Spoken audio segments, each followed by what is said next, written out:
लोकांकडे समस्या सोडवण्यासाठी जाता त्याच लोकांकडनं तुम्हाला निराशा नाही का. आज ती बहीण बिचारी अतिशय थकलेल्या अवस्थेमध्ये चर्च मध्ये आली आणि मला असं वाटलं तिला बसता येईल का नाही. त्या ब्रदरला म्हटलं तिला बसता येणार नाही, खुर्चीवर तिला झोपू द्या. ते म्हटले नाही, तिला तसंच राहू द्या, कारण त्यांना ठाऊक आहे बचाव करणारा देव आमच्यामध्ये आणि म्हणून बचावाची गरज आहे. तुम्ही किती मोठ्या संकटामध्ये आहात आणि तुमची समस्या किती मोठी याच्याकडे पाहण्याच्या ऐवजी समस्येला सोडवणाऱ्या देवाकडे पाहायला सुरुवात करा आणि त्या देवाकडे बचावाचे सगळे मार्ग आहेत. परंतु तुमचा आणि माझा बचाव होण्यासाठी काहीतरी गोष्टी आमच्या जीवनामध्ये आवश्यक आहे. आम्ही बचावाचे मार्ग तपासत आहोत. शारीरिक आरोग्य पाहिजे तर आम्ही डॉक्टरचा शोध घेत आहोत. आर्थिक प्रश्नातून सुटण्यासाठी मदतगाराचा शोध घेत आहोत. सांत्वनासाठी जवळच्या व्यक्तीचा शोध घेत आहोत आणि असं आम्हाला वाटतं की त्या व्यक्तीने जर आम्हाला मदत केली, त्यातनं त्याने आम्हाला बाहेर काढलं तर आमच्यामध्ये कुठल्याही प्रकारचा नकारात्मक मार्ग नसणार आहे. परंतु बायबलमध्ये बचावाचे काही मार्ग सांगितले गेले आणि जर त्या मार्गाने आम्ही गेलो तर 100% आमचा बचाव आहे. आणि जर हा मार्ग आम्ही तपासला नाही तर तात्पुरतं डागडुजी होणार, तात्पुरता तुमचा बचाव होणार. परंतु जे नवीन संकट तुमच्यावरती वाटचाल करून येणार आहे किंवा नवीन संकट तुमच्यावरती चाल करून येणार आहे, या संकटातून तुम्हाला कोणी सोडू शकणार नाही. पण पवित्र शास्त्रामध्ये खरे बचावाचे मार्ग तुम्हाला जाणून घेणं गरजेचं आहे. आणि ज्या बचावा संबंधाने मी तुम्हाला सांगणार आहे तो बचाव साधा सुद्धा बचाव नाही. हा 100% तुम्हाला प्रोटेक्शन देणार आहे. आणि ते प्रोटेक्शन किंवा ती सुरक्षा ही तुमची तात्कालिक सुरक्षा नाही. म्हणजे असं नाही की तुम्हाला एकदा कोणीतरी मदत केली आणि मग आता पुन्हा तुम्हाला दुसऱ्या मदतीसाठी दुसरीकडे गेलं पाहिजे. जसं मी तुम्हाला सांगितलं, आरोग्य पाहिजे तर तुम्ही म्हणता की चांगल्या हॉस्पिटलमध्ये गेलं पाहिजे. तुम्ही म्हणता कर्ज पाहिजे तर चांगल्या बँकेकडे असली पाहिजे, ओळख असली पाहिजे, चांगला जामीनदार असला पाहिजे. कदाचित तुम्ही म्हणता की का आणि माझ्या मुलाला शाळेमध्ये घालायचं, चांगली ओळख मला पाहिजे. म्हणजे प्रत्येक ठिकाणात आम्हाला बचावाची गरज आहे. परंतु हा बचाव आमचा कशा पद्धतीने होणार आहे किंवा सर्व समस्येचं उत्तर जे वचनामध्ये सांगितलं गेलेलं आहे त्या वचनाकडे तुम्ही लक्ष लावलं तर तुमचा बचाव होणार आणि तुम्हाला नवीन मार्ग तपासण्याची गरज नाहीये. मग मी जे तुम्हाला सांगणार आहे अशा प्रकारचा मार्ग सांगणार आहे ज्या मार्गानं तुम्हाला नवीन गोळीची गरज नाही. आम्ही म्हणाल का पण डेंगूला 32 गोळी, मग तुम्ही स्वाईन फ्लूला 30 गोळी, मलेरियाला 3, डायरियाला 3, सगळ्याला एकच गोळी आणि त्या गोळीविषयी आम्हाला जाणून घेणं गरजेचं आहे. तुम्हाला वेगवेगळ्या ठिकाणात पण जाण्याची गरज नाही, नवीन बँकेची गरज नाही, नवीन कारखान्याची गरज नाही, नवीन मदतीची गरज नाही. मग तुमचा बचाव करणारा कोण आहे? आज आम्ही पाहतो की प्रत्येकाला एक चांगला मार्ग तपासणं गरजेचं आहे.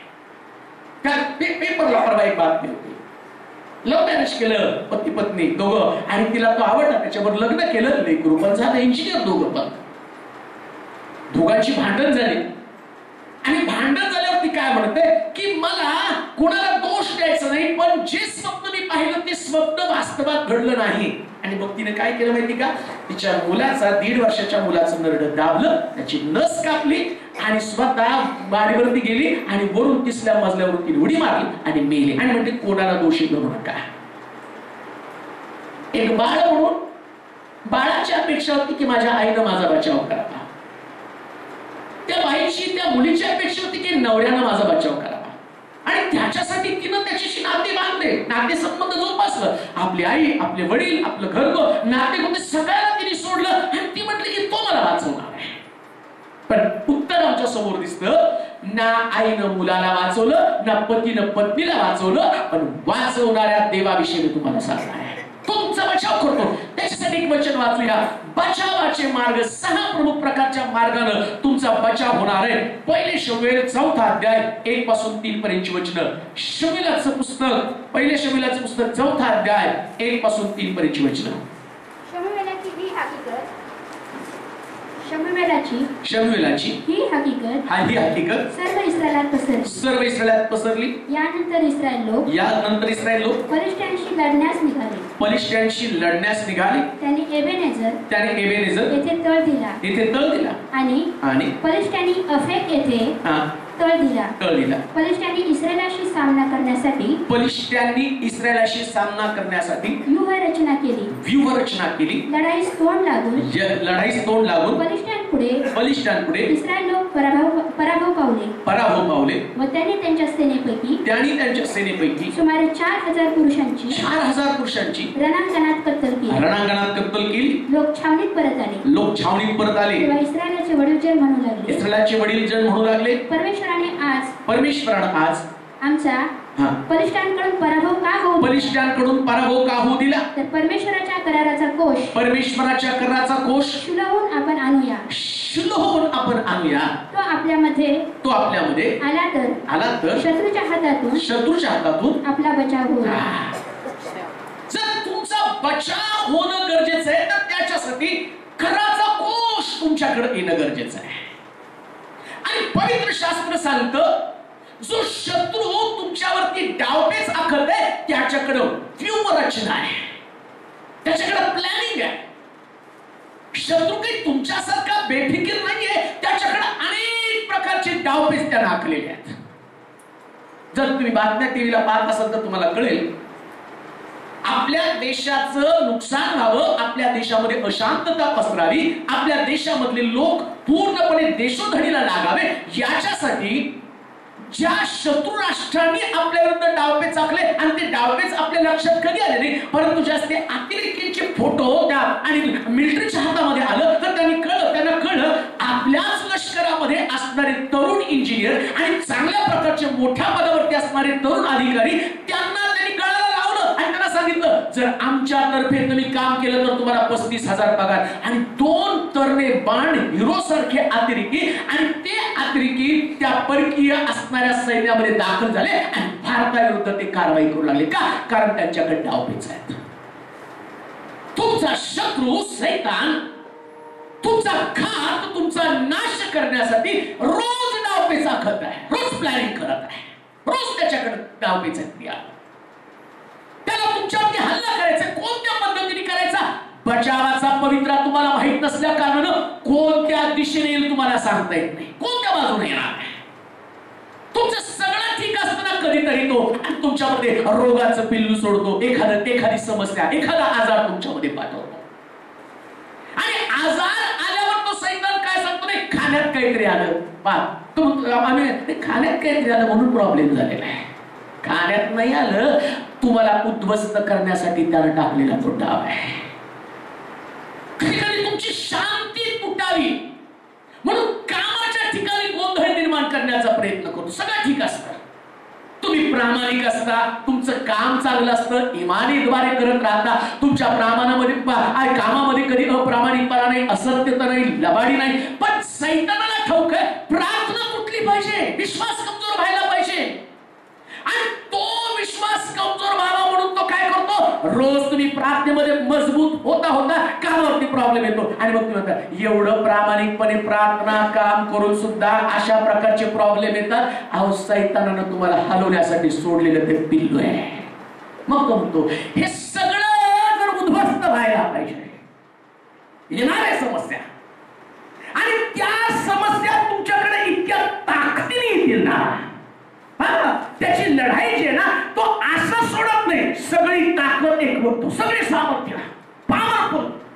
आणि मग तुम्ही म्हणता जगात एवढा मोठा प्रश्न कोणाकडे नसेल पण तो माझ्याकडे आहे. तुमच्याकडे एवढा मोठा प्रश्न का?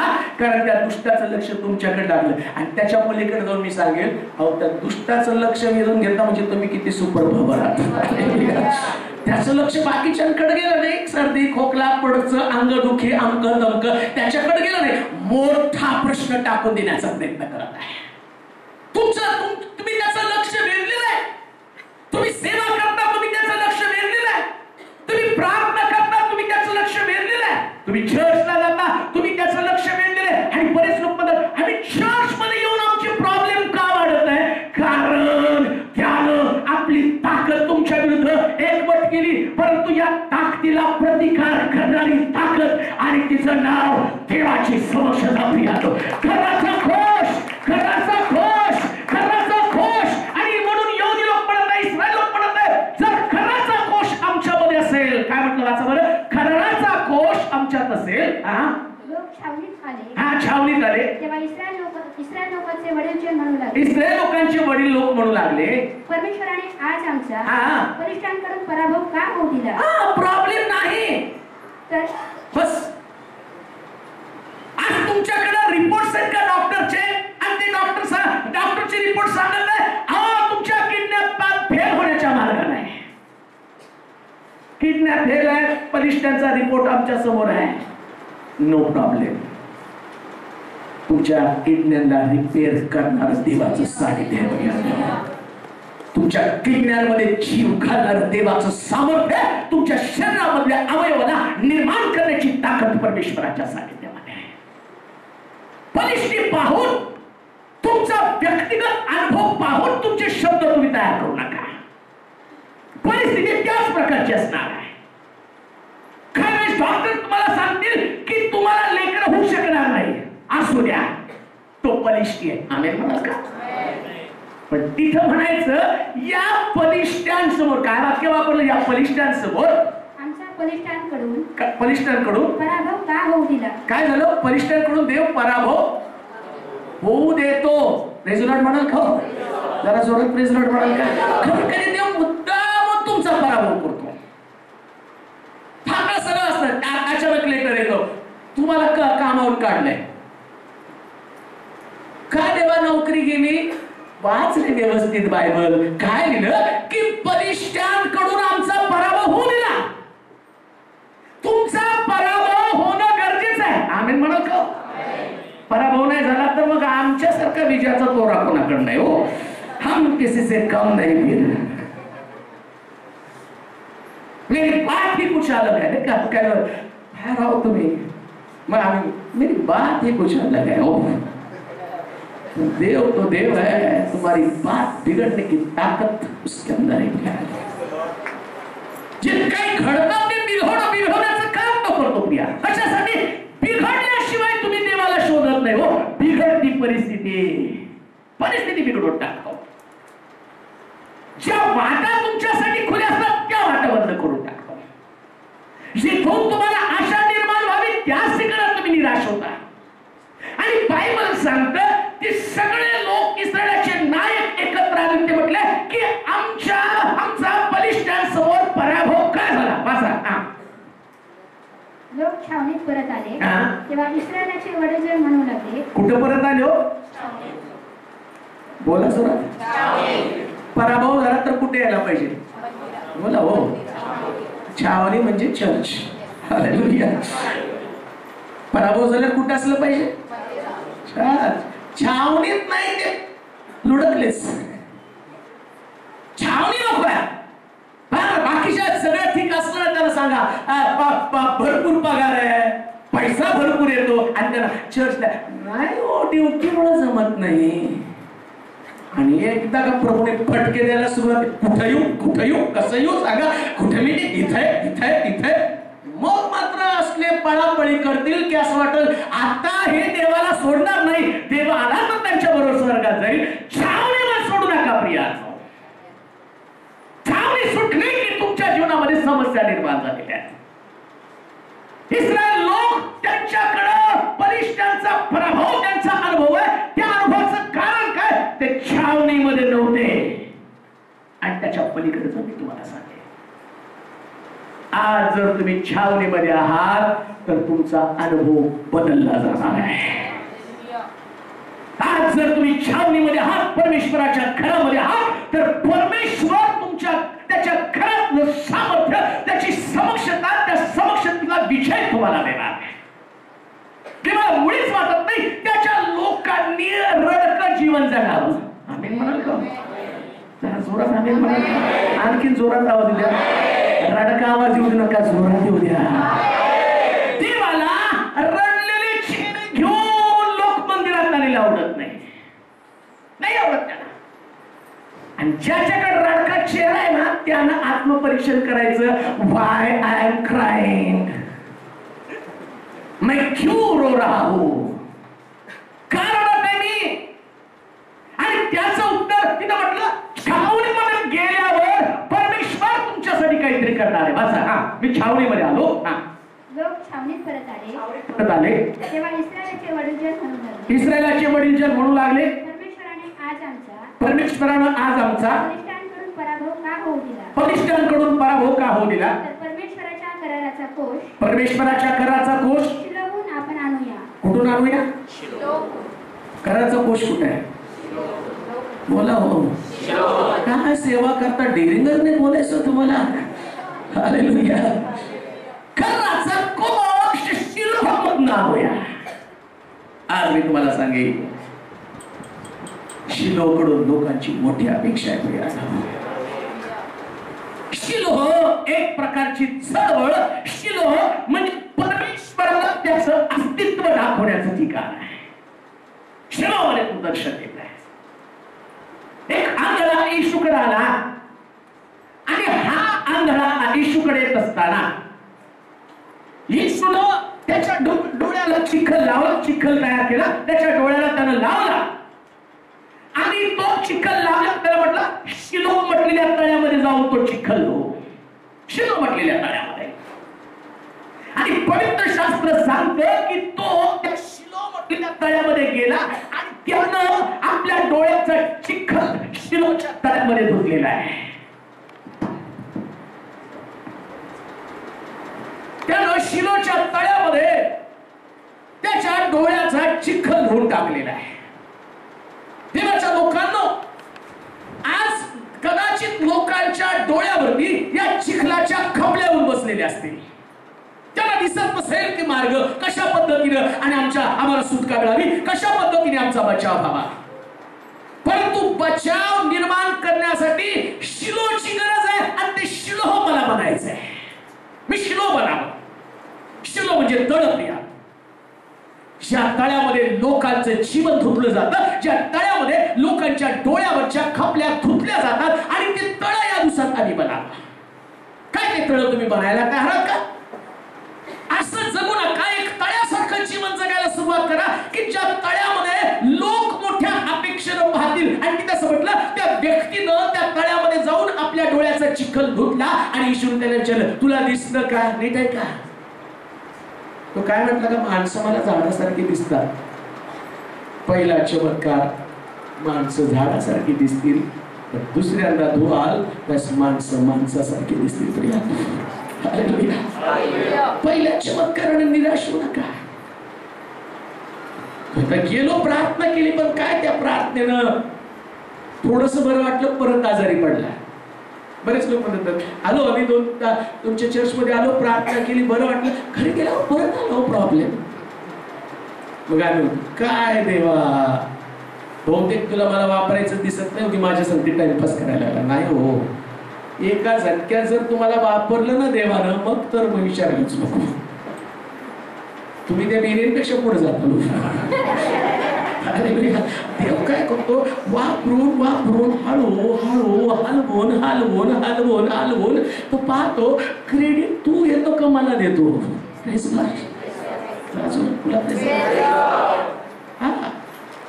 खरी पण या गाढवावरती येशू बसला ना, येशूला चोच होणं गरजेचं आहे. आमच्यातला येशू जर काढून घेतला ना, मग आमचं जीवन शून्य म्हणून जातं. जर बचाव व्हायला पाहिजे तर शिलो म्हटलेल्या तळ्यामध्ये तुम्हाला यायला पाहिजे. शिलोतल्या तळ्यामध्ये जाऊन त्यांनी आपला चिखल धुतला. कसं तो म्हटला, शिलो या ठिकाणामध्ये जाऊन. वाचा ते वचन. तर परमेश्वराच्या कराराचा कोष, परमेश्वराच्या कराराचा कोष शिलोहून आपण आणूया. शिलोहून आपण आणूया. तो आपल्यामध्ये आल्यावर शत्रूच्या हातातून आपला बचाव होईल. तेव्हा लोकांनी शिलोस माणसं पाठवली. तेथून सेनाधीश परमेश्वर जो करुबारूढ असतो त्याच्या कराराचा कोष आणाविला. दुसरी गोष्ट आम्ही पाहतो, तो म्हणतो कराराचा कोष तुमचा बचाव करणार आहे. सगळं तुमच्याकडे आहे. तुमच्याकडे या दिवसामध्ये सगळ्या गोष्टी आहेत. आज सगळ्यात मोठा प्रश्न, देवाचं सानिध्य तुमच्याकडे आहे का? देवाचं सानिध्य नाही तर तुमचा बचाव नाही. मग काय पण आलं आपण करा. आणि परमेश्वराची समक्षता, परमेश्वराचं सानिध्य मिळवण्यासाठीच आम्हाला त्या तळ्याकडे जावं लागणार आहे. पहिलं तळ प्रभू येशू ख्रिस्त आहे, मग तुम्ही तळ आहात. येशू मध्ये देवाचं सानिध्य लपलेलं आहे. येशू म्हटलेल्या तळ्याकडे गेलं पाहिजे. शिलो म्हणजे येशू, शिलो म्हणजे पाठवलेला. आणि कोण पाठवलेला? प्रभू येशू ख्रिस्त. येशू तुमच्या प्रश्नाचं उत्तर आहे. म्हणून येशू म्हटला, ज्याने मला पाहिलं त्यानं पित्याला पाहिलेलं आहे. डोंगरावरती येशूचं रूपांतर होताना जे समक्षता, जे सानिध्य आलं, त्याच प्रकारच्या सानिध्याची आम्हाला गरज आहे. देवाची समक्षता, परमेश्वराची समक्षता तुमच्याकडे असेल, देवाचं सानिध्य, पवित्र आत्म्याचं सानिध्य तुमच्याकडे असेल. कान देऊ नये का? जर देवाची समक्षता घेऊन तुम्ही या चर्च मध्ये आला, आराधना केला ना, त्याची प्रेझेन्स, त्याचं सानिध्य उतरून येतं प्रियांनो. आणि तुम्हाला माहिती का, देवाचं सानिध्यच तुम्हाला आणि मला आरोग्य देतं. देवाचं सानिध्यच तुमच्या आणि माझ्या प्रश्नातून सुटका देते. मला चांगला आठवतो, रोटरी क्लब मध्ये असताना अशाच प्रकारची प्रार्थना चालू होती. आणि प्रार्थना करता करता एक तरुण अतिशय निराश होऊन त्या दिवशी चर्च मध्ये आला. आणि अशा परिस्थितीमध्ये त्याचा आठवड्याचा पगार, त्याचा मोबाईल त्या टॉयलेट मध्ये राहिला. आणि तो येऊन पाहतो घरी, तो पगार पण गेला, मोबाईल पण गेला. आणि तो खूप निराश झाला. म्हटलं, देवा मी कष्ट करतो, सगळं करतो, आणि तू सगळं माझं घालवलं. आणि तशाच अवस्थेमध्ये त्याचे वडील त्याला चर्चला घेऊन आले. निराश नको, चल आपण चर्चला जाऊ. आणि रोटरी क्लब मध्ये तो आला. आणि तेवढ्यामध्ये आराधना चालू होती. आणि आराधनेमध्ये त्या लोकांना मी पुढे बोलवलं आणि प्रार्थना करत होतो. आणि प्रार्थना केल्याबरोबर नेमकं त्या तरुणाच्या डोक्यावर हात ठेवला. आणि तेवढ्या त्याशी बोल, देवाच्या आत्म्याने जे मला सांगितलं ते बोललो. म्हटलं, देव तुला तुझ्याविषयी सांगत नाही, तू काही गोष्टी गमावलेल्या आहेत, काही गोष्टी हरवलेल्या आहेत. आणि अशा परिस्थितीमध्ये जे तू गमावलं त्याच्याविषयी चिंता करू नकोस. जे प्रभू तुला परतफेड करणार आहे त्याच्याविषयी आशावादी राहा. आणि मग त्याच्यासाठी प्रार्थना केली. आणि त्याला असं वाटलं की हे कसं काय यांना कळालं, कसं काय देवाने यांना सांगितलं की माझं हरवलेलं आहे, आणि मला ती साक्ष माहित नव्हती. आणि मग तो मुलगा आनंदानं घरी गेला, प्रार्थना करू लागला, विश्वास त्याला ठेवला, प्रभू जे हरवलं त्याबद्दल मी खंत बाळगत नाही, आता जे तुम्हाला देणार आहे आणि ते काय देणार त्याची मी वाट पाहतो. आणि मग त्या काही दिवसांनी तो मला येऊन भेटला आणि त्यांनी सांगितलं, पास्टर तुम्ही त्या दिवशी माझ्यासाठी तुम्ही माझ्या डोक्यावर हात ठेवून प्रार्थना केली आणि माझं ते हरवलं होतं, आज मी तुमच्याकडे माझा पहिला पगार घेऊन आलो. म्हटलं, काय रे, कसला तुझा पहिला पगार? अहो माझा मोबाईल आणि आठवड्याचा पगार गेला, पण देवानं सरकारी खात्यातली पोलिसाची नोकरी मला दिली. देवाच्या सानिध्यामध्ये ताकद आहे तुमची बचाव करण्याची. म्हटलं, अरे मला माहित पण नाही. तो म्हटला, हो तुमच्या प्रार्थनेचं उत्तर आहे. आणि पहिल्यांदा मला कळलं, म्हटला, देव बोलत असतो, देव बोलत असतो. या परमेश्वराच्या सानिध्यामध्ये इतकी ताकद आहे, ज्या परमेश्वराचं सानिध्य घेऊन तुम्ही घरी जाल. कान देऊ नये का? तुम्ही आराधना करता, चर्च मध्ये आला, तुम्ही घरी नुसता उपदेश घेऊन जात नाही. आम्ही म्हणाल का? तुम्ही इथे चर्च मध्ये आल्यावर काही लोकांच्या साक्षी तुम्ही ऐकल्या, त्या साक्षी घेऊन तुम्ही घरी जात नाही. तुम्ही एकमेकांना भेटल्यावर एकमेकाला हस्तांदोलन केलं, या तुमच्या साक्षी घेऊन जात नाही. मग तुम्ही घरी काय घेऊन जाता? प्रोटेक्शन, सामर्थ्य, सानिध्य, बचाव, बचाव, बचाव आणि बचाव. देवाचा बचाव तुमच्या बरोबर असतो. आता घाबरायचं रे, आता जातानाच म्हणायचं तुमच्याकडे तो सैतान येईल. तुम्हाला विचार, सिस्टर या महिन्यात कसं होईल? तुम्ही म्हणायचं प्रोटेक्शन. काय असेल आता या महिन्यात पगार नाही, कसं होईल? तुम्ही म्हणायचं पगार नाही तर देवाचं सानिध्य राहील. लक्षात ठेवा, पगारावर तुमचं घर चालत नाही, देवाच्या सानिध्यावर चालतं. पगारावर चालतं ते फक्त सरकार. पगार बंद, टॅक्स बंद, सरकार पण बंद. हालेलुया. देवाचे लोक सगळं जग बंद पडेल. का देऊ नाही का?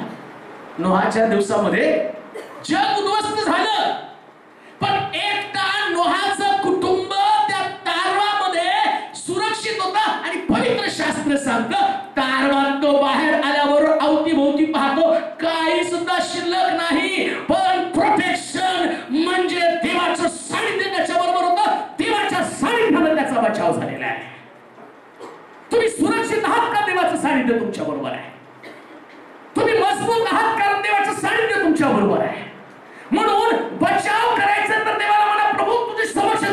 पण चालू नाही.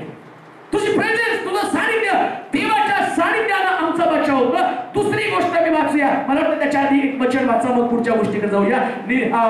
नीतिसूत्राचं पुस्तक 30 अध्याय 26 वचन. नीतिसूत्र 30:26.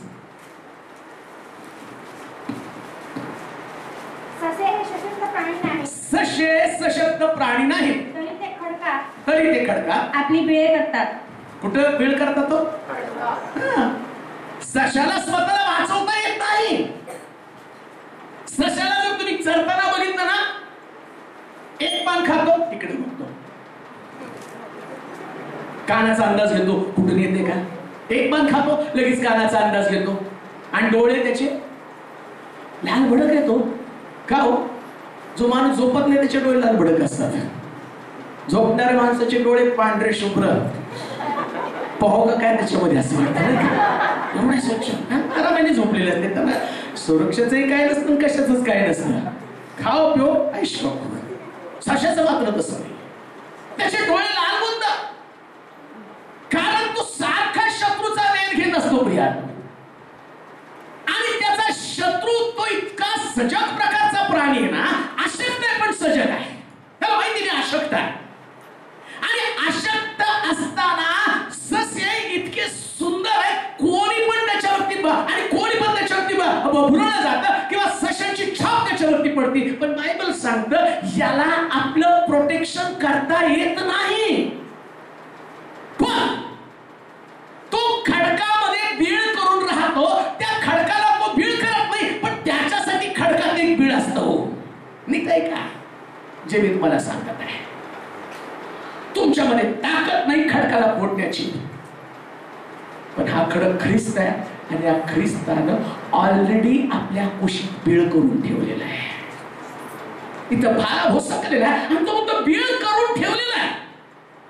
तुला यायचंय आणि या बिळामध्ये राहायचंय, ज्या ठिकाणामध्ये ख्रिस्ताची कूस कुसवलेली आहे, ज्या ठिकाणामध्ये ख्रिस्ताची कूस फाडून टाकलेली, छिद्र करून टाकले, तो म्हणतो ये आणि इथं राहा.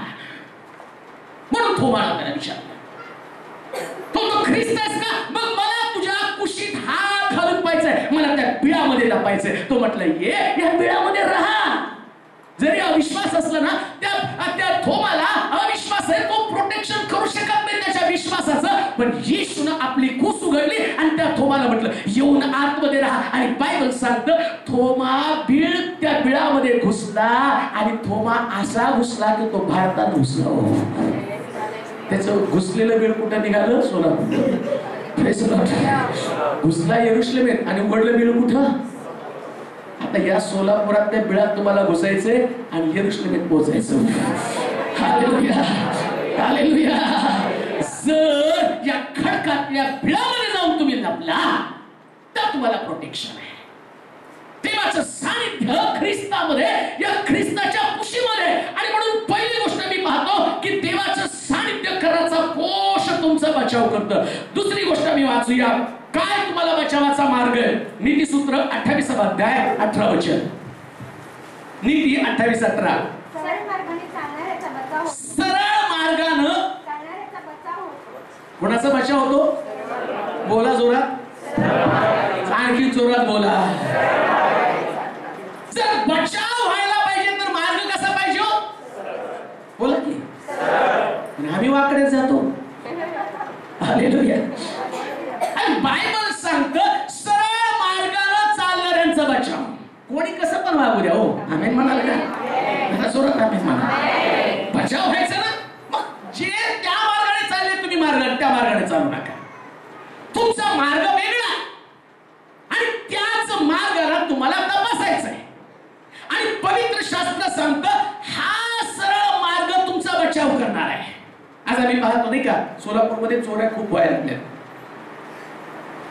मग बोलता बोलता म्हटलं काय करतील ते तरी बिचारे चोर, कामच नाही तर मग त्याला दुसरा पर्याय कोणता? हा वाकडा मार्ग आहे हो. हालेलुया.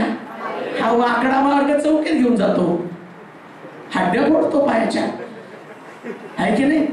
आणि मग तिथं पण तो चोर विचारतो देवा इथेही सोडत नाही. अरे तुला देव नाही घेऊन गेला, चोरी घेऊन गेलेली आहे. वाकडा मार्ग जगामध्ये आम्हाला नाशाकडे घेऊन जातो प्रिया. लक्षात ठेवा, सरळ वाकडे मार्गाने चालणाऱ्याला नाही, त्याला सगळे सलाम करतात. राहुल भाई हाय, सगळे हाय हॅलो करतात त्याला आणि सांगतात अपना भाई है देखो. आणि सरळ मार्गाने चालणाऱ्या गांधीला भारतात पण दुश्मन हो, जगात तर दुश्मन आहे, त्याच्या स्वतःच्या देशामध्ये दुश्मन आहे. पण वाकडा मार्ग कधी धरू नका भैया. जितकं सरळ मार्गी चालण्याचा तुम्ही प्रयत्न कराल ना, आणि तितकं परमेश्वर तुमचा बचाव करणार आहे. कारण देवाला सरळ मार्गी लोक आवडतात आणि सरळ मार्गी लोकांच्या मदतीला प्रभू येतो. का तू नाही का? योसेफ सरळ मार्गी चालणारा व्यक्ती आहे, तो कधी वाईट मार्गाला गेला नाही.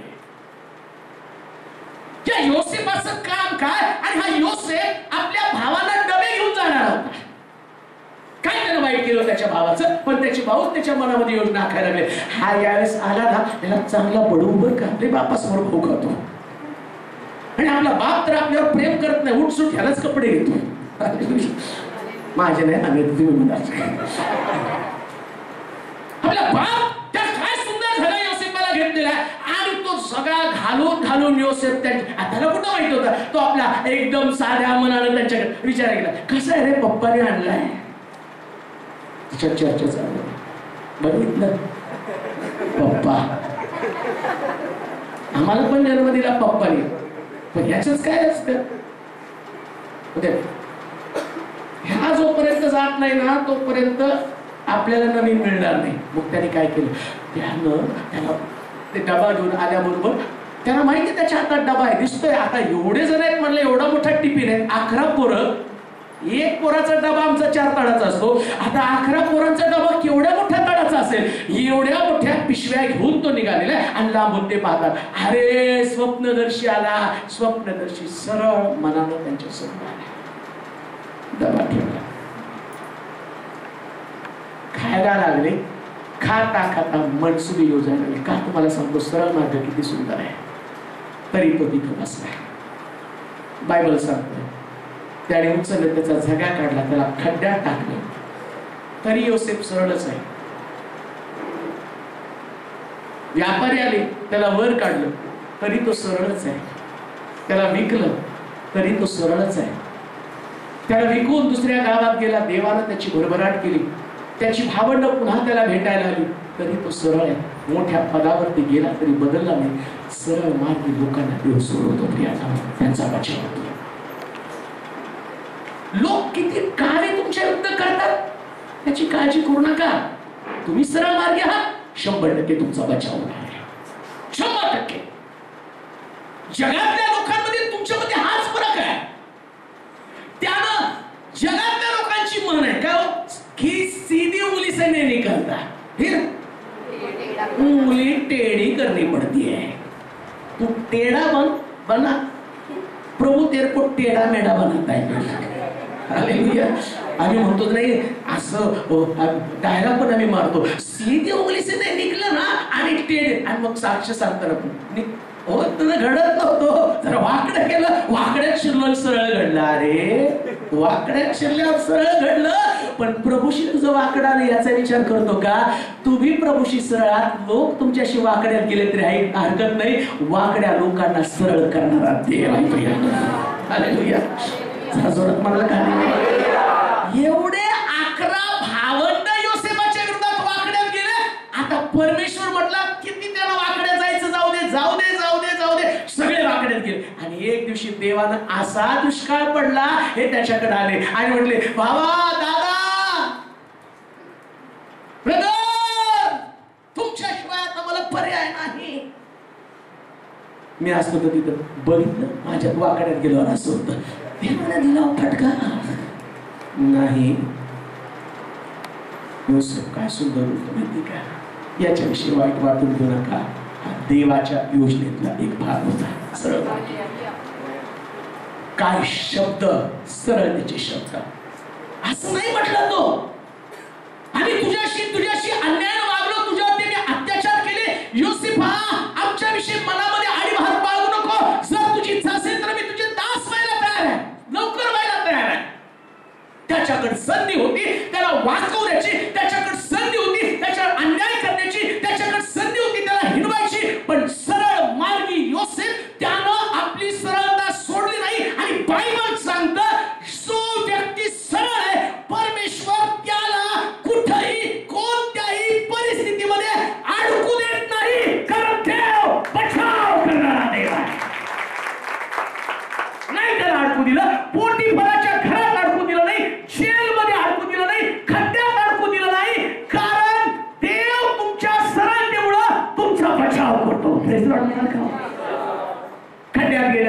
म्हणते आता गेला खड्ड्यात, कांदे नाही का? सरळ तेरे वागून खड्ड्यात गेला तरी चालेल. आम्ही म्हणत का? बरेच लोक म्हणतात नाही सरळ वागलं खड्ड्यात जाऊ द्या. तुम्हाला माहिती का खड्ड्यातनं काढून देव तुम्हाला पंतप्रधान पदावरती देणार आहे. सरळ मार्ग घ्या. माझ 10 बाय 10च्या खोलीत असा. मी तुम्हाला खात्रीशीर सांगतो इथून देव जिथं तुम्हाला लिहिला ते ठिकाण तिथं कोणीच पोचू शकणार नाही. कोणीच नाही हो. पण सरळ मार्ग. कोणाला प्रतिकार करत बसू नका, प्रत्युत्तर देत बसू नका. कोणाविषयी अपशब्द वापरू नका, कोणाविषयी वाईट शब्द बोलू नका, कारण तुम्ही सरळ मनाचे लोक आहात. आणि पवित्र शास्त्र सांगतं सरळ जनांना स्तुतिगान शोभते. कुणाला शोभतो? बाकड्यात जाणाऱ्याला 2 डिस्को. बाकड्यात चालून किती डिस्को करा देवाच्या साडीत, तो म्हणतो शोभतच नाही रे. सरळ जनांना स्तुतिगान शोभत. जर तुम्ही सरळपणे चालत आहात तर तो तुमचा बचाव आहे. पण सरळ चालणार तर संकट आधी येणार आहे. पण संकटाची भीती बाळगू नका, कारण याच संकटामध्ये परमेश्वराचा बचाव लपलेला आहे. जेवढं पवित्र शास्त्रात सरळ वागले या सर्वांना त्रास भोगावा लागलेला आहे. कोणाला सुटलेलं नाही प्रिया. म्हणून आम्ही बऱ्याच वेळा होतो बघा सरळ वागून आमचंच असं. तुम्ही सरळ वागता म्हणून तुमचं तसं आहे. काम देऊ नाही का? जसं आहे तसं सरळ चालायला सुरुवात करा. एक दिवशी देव परिस्थिती पाडून टाकणार आहे. आणखी एक वचन वाचूया. कोणाचा बचाव होतो? दुसरी गोष्ट मी पाहिली, सरळ जनाचा बचाव होतो. आणि सरळ आम्ही चालत राहावं. सरळ जणांनी चालत राहिल्यानंतर देव आमची परिस्थिती कशा पद्धतीने बदलतो ते आम्ही पाहिलेले. नीतिसूत्राचं पुस्तक 28वा अध्याय त्याचं 26 वचन. नीतिसूत्र 28:20. जो आपल्या मनावर भरोसा ठेवतो तो मूर्ख. पण जो सुज्ञतेने चालतो त्याचा बचाव होतो. कुणाचा बचाव होतो? कुणाचा? जो आपल्या मनावर भरोसा ठेवतो ना त्याचा बचाव होत नाही. काही लोकांना स्वतःवरती फार भरोसा असतो. मी इतका चलाक आहे. कसं घडलं होतं बघा. आता कसं बरोबर याच्यातनं बाहेर पडावं नाही मला चांगलं माहितीये. आणि मग असं भारी त्याला गोल केलं ना मी, आणि तो बरोबर त्याला कळलं पण नाही मी काय करून आलेलं नाही. हो बचाव होणार नाहीये. मनुष्याची सुज्ञता देवासमोर मूर्खता आहे. ज्या ज्ञानानं, ज्या स्वभावानं, ज्या कल्पकतेनं तुम्ही वागत आहात ती कल्पकताच तुमच्या नाशाचं कारण आहे. पण बायबल सांगतं, मला वाटतं एक वचन वाचूया त्या ठिकाणी आम्हाला समजेल. जो स्वतःच्या मनानं चालतो. नीतिसूत्राचं पुस्तक 8वा अध्याय 10 वचन वाचा. नीतिसूत्राचं पुस्तक 8वा अध्याय 10 वचन पटपट वाचा. तेवढे होईल तेवढे आपण पाहूया. उपयोग घेऊ नका. माझे शिक्षण घ्या. माझे शिक्षण घ्या. उत्कृष्ट सोने न घेता ज्ञान घ्या. 26 वचन 10 वचन. रुपये घेऊ नका तर माझे शिक्षण घ्या. रुपये घेऊ नका माझं शिक्षण घ्या. उत्कृष्ट सोने न घेता सोनं न घेता ज्ञान घ्या. ज्ञान घ्या. काय ज्ञान आहे? परमेश्वराला ओळखणं हे ज्ञान आहे. पवित्राला ओळखणं. जर तुमच्याकडे ज्ञान आहे म्हणजे तुम्ही देवाला ओळखलेले. स्वतःला ओळखत आहात मग तुमचा बचाव कोणी करणार नाही. ते म्हणतो ठीक आहे तू स्वतःला ओळखतो ना, तुझा स्वतःवरती भरोसा आहे ना, तुला वाटतं यातनं तू सुटू शकतो, तुला वाटतं ना तुझ्याकडे ज्ञान आहे, तुला वाटतं ना तुझ्याकडे पैसा आहे, तुला वाटतं ना तुझ्या चांगल्या ओळखी आहेत, तुला वाटतं ना तू म्हणशील ते करू शकतो, मग मी तुझा बचाव करणार नाही. पण तुमच्याकडे चांगली नोकरी आहे, तुमच्याकडे चांगलं आरोग्य आहे, तुमच्या चांगल्या ओळखी आहेत, पण तरी सुद्धा तुम्ही म्हणता नाही याच्यापेक्षा सगळ्यात चांगली गोष्ट कोणती? देव. हरकत नाही तुमची किती पण मोठी ओळखी असू द्या, परंतु लक्षात ठेवा ज्या परमेश्वराच्या नावानं, देवाच्या नावानं तुम्ही जाता ना, त्या परमेश्वर बचावाचा मार्ग तुमच्याकडे पाठवतो. आणि तो काय म्हणतो? परम पवित्राला ओळखणं ही सुज्ञता, आणि ही सुज्ञता ज्याच्याकडे आहे त्याचा बचाव होणार आहे. जो देवाला ओळखत नाही ना त्याचा कधीच बचाव होणार नाही. आणि देवाला ओळखणारा मनुष्य स्वतःची प्रौढी कधी बाळगत नाही. तो म्हणतो बरेच देवाने तुला किती चांगली नोकरी मिळाली हो, आज तुम्ही एवढी मेहनत केली नाही का, हे सगळं किती छान. मग कॉम्पिटिटिव्ह एक्झाम दिल्या ना, रँक मध्ये आलो मी. रँक मध्ये नाही हो, देवाला ओळखण्यामध्ये दिलेली आहे. त्या गोष्टी बघा, ज्ञान देणं हे देवाकडे आहे. आम्ही म्हणा का, परमेश्वराचं भय ज्ञानाचा आरंभ आहे. तुमच्याकडे ज्ञान नाही म्हणून पण काळजी करू नका. ज्ञान अहो नाही, चांगली गोष्ट आहे, पण देवाला ओळखता ना, आणि देवाला ओळखता तर तुमचा बचाव होणार आहे. जोरात बेजोरात म्हणाल का, आणखी जोरात म्हणाल का. देव तुम्हाला माहित आहे तुमच्याकडे ज्ञान नाही, शाळेमध्ये भरपूर वेळा नापास झाला असेल, बेजोरात म्हणा जोरात, पण देवाची ओळख आहे. शाळेत मग 10वी ला त्याच्यासाठीच काढलं असं मठ्ठारे म्हणून.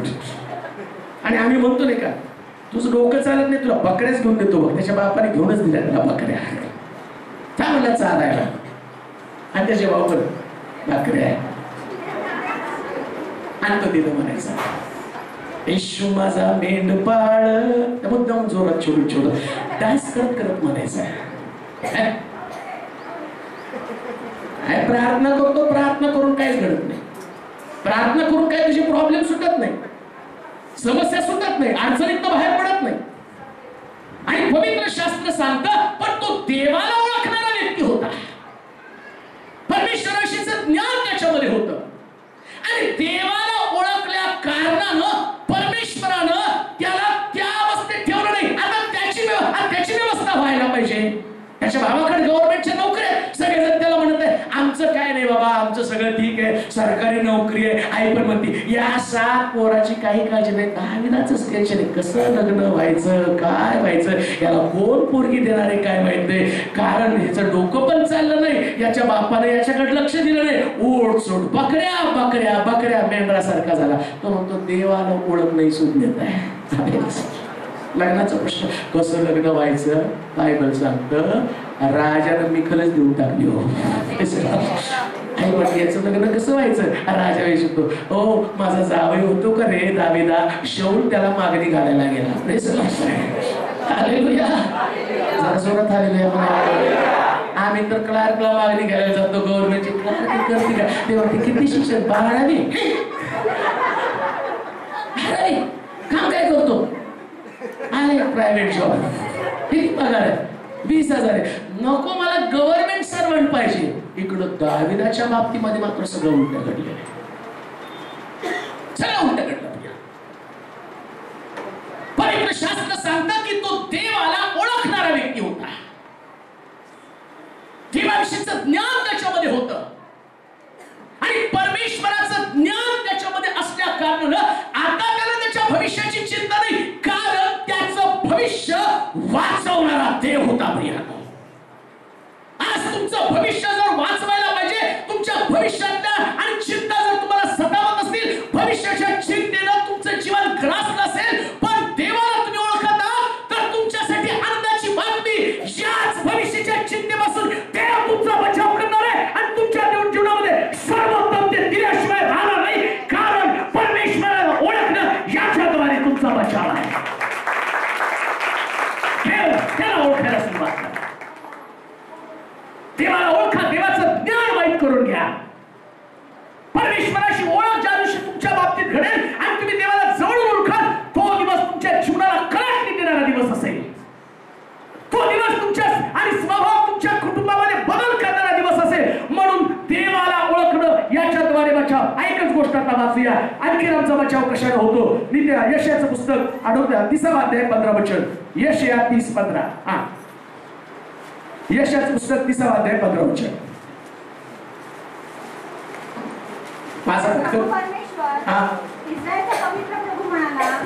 प्रभू परमेश्वर इस्रायलाचा पवित्र प्रभू म्हणाला, मागे फिरणे व स्वस्थ राहणे यात तुमचा बचाव आहे.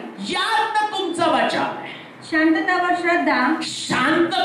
श्रद्धा यात तुमचे सामर्थ्य आहे. यात तुमचे सामर्थ्य आहे. कशाने तुमचा बचाव आहे, वाचा परत. मागे, कारण प्रभू परमेश्वर इस्रायलचा पवित्र प्रभू म्हणाला, मागे फिरणे मागे फिरणे व स्वस्थ राहणे. पण जर बचाव व्हायला पाहिजे तर मागे फिरा, आणि नुसतं मागे फिरू नका. तर कसं राहा? कसं राहो? स्वस्थ नाही, स्वस्थ. स्वस्थ म्हणजे चित राहू नका, स्थिर राहा. हालेलुया. बचाव व्हायला पाहिजे तर मागे फिरा. प्रिया, आम्हाला माहिती कधी कधी देवाचं वचन आम्ही ऐकतो, पण देवाचं वचन माझ्याशी बोलतं. तसंच त्या साडीने आता सांगितलं. त्याच्याशी आता तो आल्यापासून भरपूर दिवस देवाचं वचन बोललं असेल त्याच्यासोबत. त्याच्यामध्ये एक कमतरता होती, एक गोष्ट अशी होती जी देवाला पसंत नव्हती. आणि असं झालं नाही की इथून ते वचन बोललं गेलं नाही, बोललं गेलं वचन भरपूर वेळा. परंतु कधी कधी वचन ऐकून आम्ही तसंच पुढे जात राहतो. नाही होत, काही हरकत नाही, देव क्षमा करेल, देव क्षमा करेल, देव कृपा करेल, तसंच पाप करत राहतो. आणि बायबल सांगतं हाच आमचा पापाचा स्वभाव. हेच आमचं देवाच्या विरोधात वागणं, हेच आमचं परमेश्वराच्या विरोधात बंड करणं, हाच आमच्या मनाचा एकीखोरपणा, हाच आमच्यातला हट्ट एक दिवशी आमच्यामध्ये इतकं भयानक प्रकारच्या पीडा निर्माण करतो, इतकी संकट आमच्यावरती पाठवतो. आमचा बचाव कोणी करू शकत नाही. पण बायबल सांगतं आता तुला वाटतं ना तुला वाचायला पाहिजे, मग माघारी फिर. आम्ही प्रत्येक जण देवाचा शब्द ऐकून पुढे तर चालू नाही. काही गोष्टी प्रभू आमच्याशी बोलला, पण त्या बोललेल्या गोष्टीकडे आम्ही दुर्लक्ष तर करत नाही. कधी कधी आई वडील सुद्धा काही लेकरांना काम सांगायचं बंद करतात. हो, मी तर करतो बाबा, तुम्हाला माहित नाही तुम्ही करता का नाही करता, पण एखाद्याने नाही ऐकलं तर मी ते बघत पण नाही. मी स्वतः करतो. मी खूप जास्त नाही हो, एक भूक मारली तर मी मरून जाणार आहे. फार मी कोणी भारी व्यक्ती नाहीये, पण तरी मला वाटतं की माझा ऐकत नाही, मला त्या व्यक्तीमध्ये इंटरेस्ट नाही, सोडून टाकतो. तर देव आहे, कितीतरी गोष्टी तो आमच्याशी बोलतो, आणि बोलत असताना आम्ही पाठ करून तसंच पुढे चालतो. मग तो आम्हाला शत्रू पाठवतो. देवाचं मन कठीण म्हणतं नाही, हे लोक माझे नाहीये. आणि लक्षात ठेवा, ज्या दिवशी तुम्ही तसंच पुढे जाताना, नीट ऐका, आम्हाला सवय तसंच पुढे जायचं, आणि तर नाही काय होणार नाही. चला, एक मनुष्य यरुशलेम सोडून यरीहोकडे पुढे जात असताना जाऊ दिला देवा, नाही अडवलं, तो जायचं जा.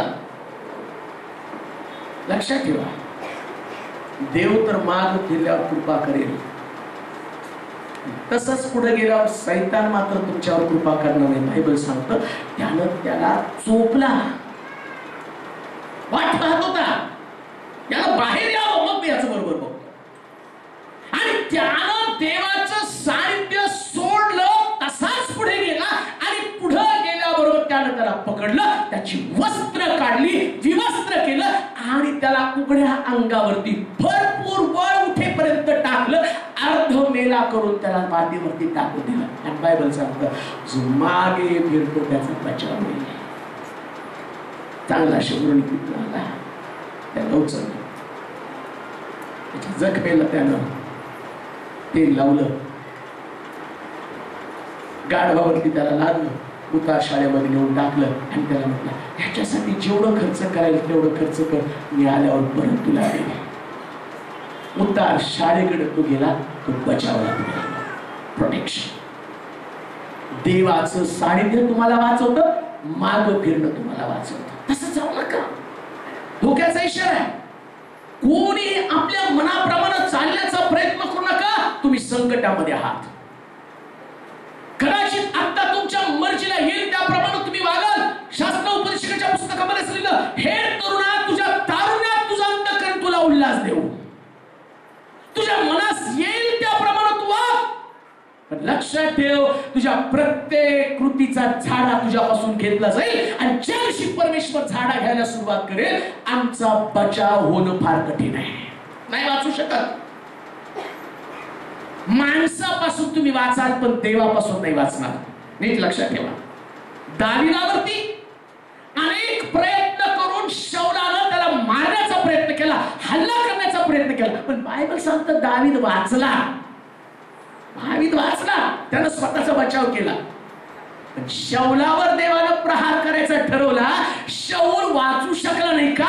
कारण देवानं ठरवलं याला म्हणजे मारणार, त्याला कोणी सुद्धा वाचू शकलं नाही. पण शौलानं आटोकाट प्रयत्न करून दावीदाला वाचवण्याचा मारण्याचा प्रयत्न केला. शद्रक मेशक अबेदनगोला आणि डावपेच आखून त्याला भट्टीमध्ये टाकून मारण्याचा प्रयत्न केला. परंतु त्या आणि या सगळ्या प्रयत्नामध्ये ज्या देवानं वाचवायचं ठरवलं त्यांचा बचाव करण्यासाठी प्रभू आला.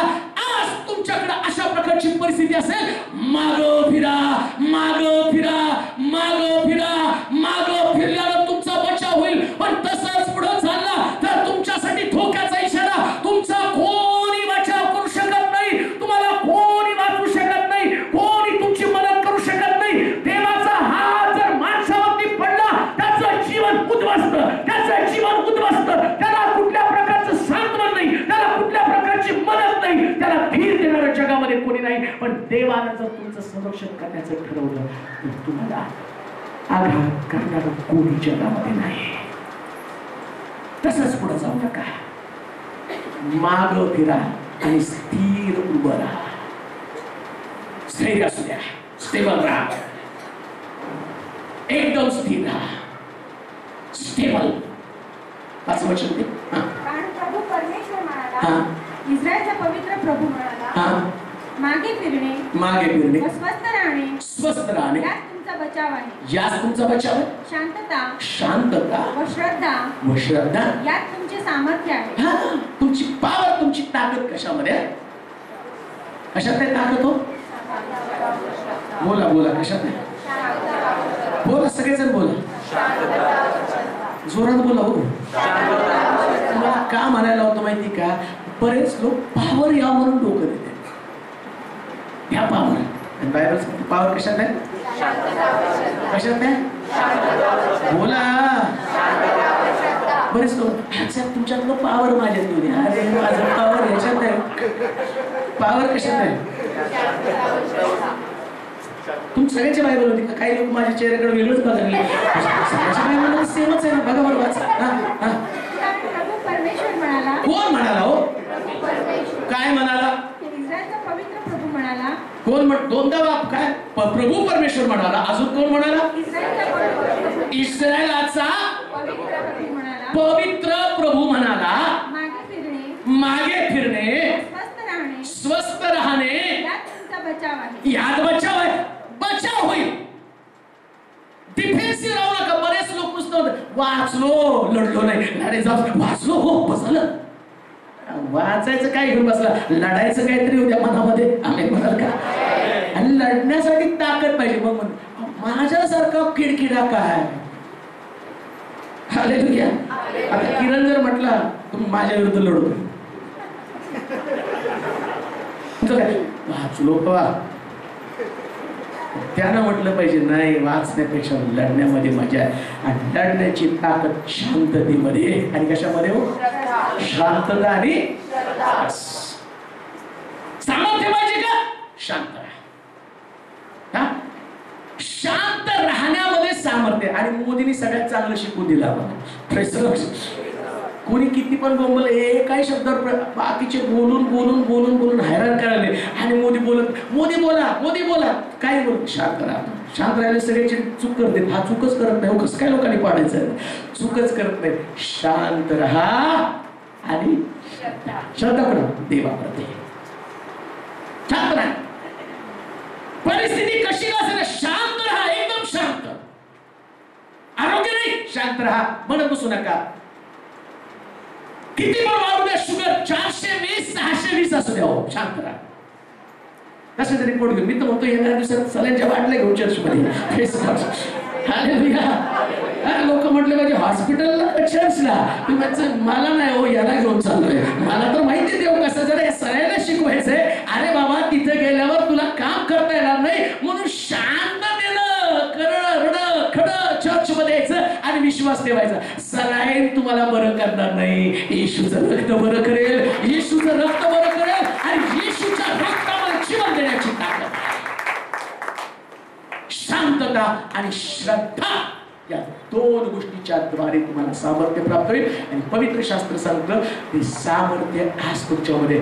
बचाव होण्याचे 4 मार्ग पाहिले, आणखी 2 मार्ग आहे, परत कधीतरी पाहू. पण एक गोष्ट मात्र निश्चित, बचाव करणारा देव आमच्यामध्ये हजर आहे. आपल्या जागेवरती उभं राहूया, आपले डोळे बंद करू, नतमस्तक होऊया, आपल्या मान आपण झुकूया.